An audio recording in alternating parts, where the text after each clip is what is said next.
The Hunting Woods. The group of friends arrived at the campsite deep in the woods. Angelo, Amanda, Tyler, and Emily had been planning this trip for weeks, eager for a break from their daily routine and to bond with each other. The sun was setting as they set up camp, pitching their tents and starting a fire. They laughed and joked, telling stories and roasting marshmallows. The woods were quiet, with only the occasional hoot of an owl and the crackle of the fire to keep them company. "This is the life," Tyler said, leaning back on a log. "Nothing but peace and quiet." "And not a soul for miles," Emily added, taking a sip of her hot chocolate. As the night wore on, however, the peace and quiet started to feel unsettling. Strange sounds echoed through the woods, twigs snapping, bushes rustling that they couldn't explain. The group started to become nervous. "What was that?" Amanda asked, her voice trembling. "Probably just a deer," Angelo tried to reassure her, but the sounds persisted, growing closer and more frequent. The friends huddled closer together, exchanging nervous glances. "We should probably go to bed," Angelo suggested. "Get some rest for tomorrow." They retired to their tents, but sleep was hard to come by. Every little noise outside made their hearts race. In the morning, they found that some of their supplies were missing: food, water bottles, even a tent. They started to suspect that someone or something was watching them, stalking them. "We need to stick together," Tyler said, looking around nervously. "We're safer in numbers." The group set out to explore the woods, keeping close and trying to stay alert. But the deeper they went, the more uneasy they felt. The silence was deafening, with no birds singing or animals rustling. It was as if they were the only ones there. And then they saw it. A figure emerged from behind a tree, tall and imposing. Its skin was ashen, its eyes glowing red. Its movements were fluid, almost inhuman. The friends stared in horror, frozen in place. "What is that?" Amanda whispered, her voice trembling. Before they could react, the creature let out a blood-curdling roar and lunged at them. The friends scattered, running in different directions, trying to get away. They became separated, each alone and lost in the woods. They all ran for their lives, each trying to find a way out of the woods and away from the creature. They were alone and scared, with no weapons or supplies to defend themselves. Angelo found himself at the edge of a cliff, overlooking a deep ravine. He was trapped, with the creature closing in from behind. He scrambled to find a way down, but the sides were too steep and slippery. He was trapped. Amanda was running through the underbrush, tripping over roots and branches. She heard the creature close behind her, its footsteps heavy and menacing. She had to keep moving, keep pushing forward. She couldn't let it catch her. Tyler stumbled upon an old cabin, its wooden walls rotting and its roof caving in. He ducked inside, hiding behind a rickety table. He heard the creature approach, its breath hot and heavy. He was running out of time. Emily was lost, her mind numb with fear. She had no idea which way was which, no idea how to get out of the woods. She stumbled upon a stream, drinking the cool water to calm herself. But then she saw the creature, its eyes locked onto her. She had to move, fast. They each found themselves cornered, with no way out. The creature closed in, its eyes red and hungry. It snarled and bared its razor-sharp fangs, and just as it was about to pounce, it was gone. After what felt like hours, they finally stumbled upon each other, their breaths coming in gasps. They hugged each other, relieved to be together. But their relief was short-lived. They soon turned on each other, blaming each other for getting them into this mess. "This is all your fault!" Amanda shouted at Angelo. "You were the one who wanted to come here." "Me. You're the one who picked this place," Angelo retorted. "You're both to blame," Tyler interjected. "We were all in this together." They bickered and fought as the last rays of the run disappeared behind the trees, their nerves frayed and their tempers short.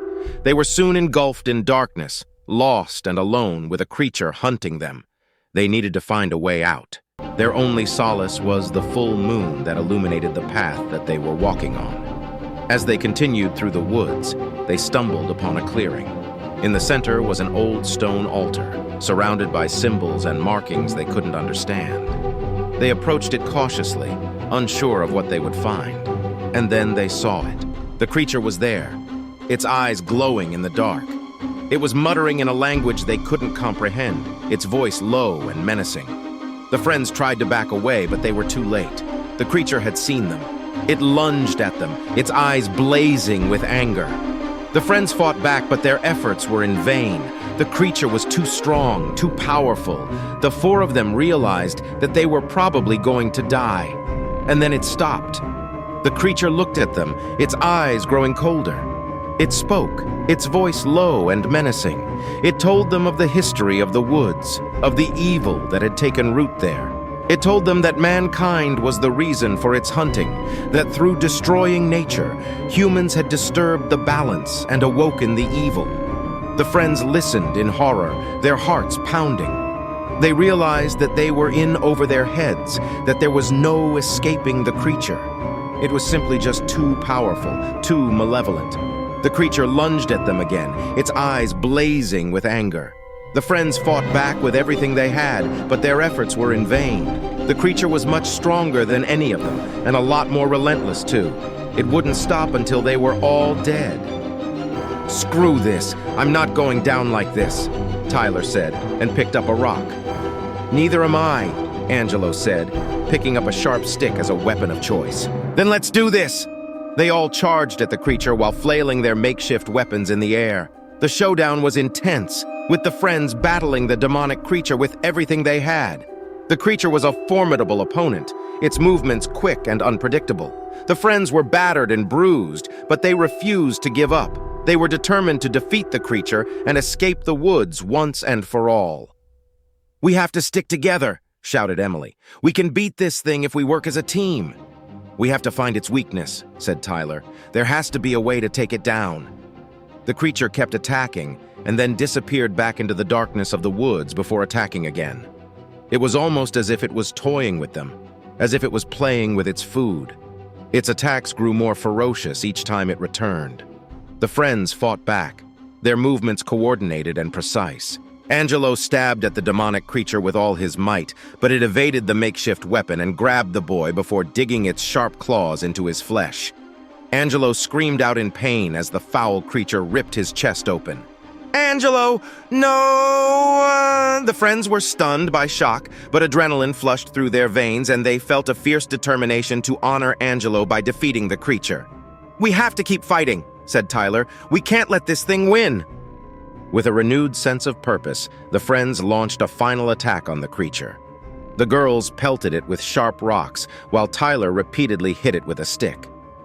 The creature roared in rage and pain, but it was no match for the combined might of the friends. With a final burst of rage, they overcame the monster. It lay in a fetal position as it dissolved into thin air. The friends breathed a sigh of relief, their hearts still pounding wildly. They had survived the onslaught of the demonic being, but their victory was bittersweet. They had lost their best friend, and they knew that their circle would never be the same. As they made their way to the edge of the forest, they cheered when they saw civilization in the distance. But as they started towards their hometown, they couldn't shake the feeling that something was still watching them, that they were not truly safe. Suddenly, they heard a low and malevolent laughter emanating from the forest in the distance. The creature was still alive. "What the hell?" Tyler asked. "I thought we killed it." "It's not over," said Emily, her voice trembling with fear. "It just pretended to die, but it's still out there coming for us." "We're never going to outrun or kill this thing, are we?" Amanda asked as a tear rolled down her cheek. Not one dared answer. The three of them held hands and looked at each other nervously as the sound of trees being broken and snapped came rushing towards them. The red glowing eyes were the last things the kids saw before it leapt at them with razor-sharp fangs.